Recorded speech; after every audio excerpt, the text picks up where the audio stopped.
Tommy Walton was born with neonatal sepsis. But instead of being prescribed routine antibiotics, he was sent home with his mum. 2 days later, Tommy died. It never goes away. The grief is it consumes my world, it consumes my days. I was 25 when he died. I was just a normal 25-year-old girl, I had a really normal life, and now I'm not. Now my life is completely abnormal, and it is like living in a nightmare. Erica's son, John Ross, died after being born prematurely. She says staff dismissed her concerns that something was going wrong. I think the really shocking part that still actually resonates with me today is that when I undressed him, I can see his little heart beating. And I said to my husband, this can't be right. And I thought it was like a sign of hope. And I said to the nurse, his heart beating. She said, don't worry, that will fade.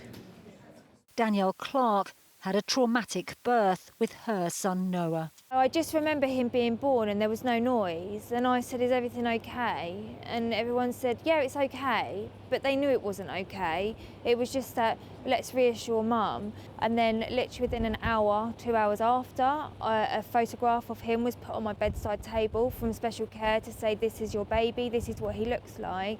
Today's report found systemic failures at the William Harvey Hospital in Ashford and the Queen Elizabeth the Queen Mother Hospital in Margate.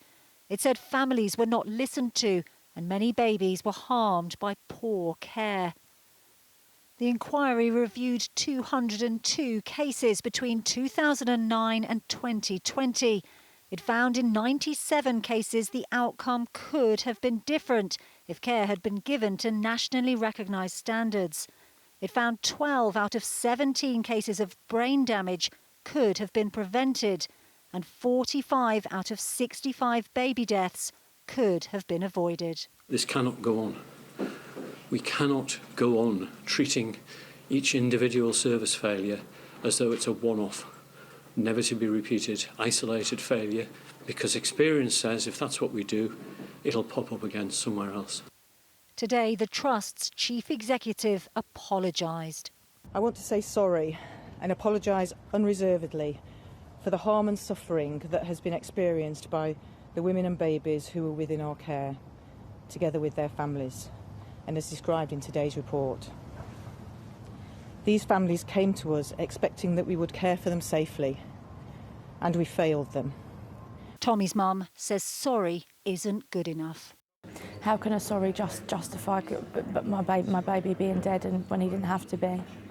Nothing they do will ever, I can't ever forgive them, and I hope from this that they do improve to stop this happening to anyone else.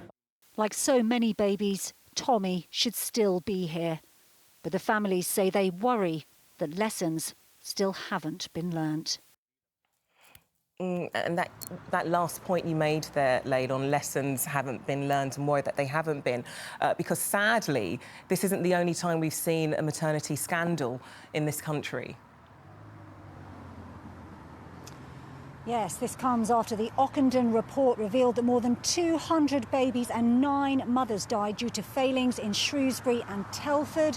We also have another review underway into maternity services in Nottingham, while the Trust here say that they are determined to learn lessons from this report. But the families I spoke to today said they don't feel anything has changed and they worry that this could happen again.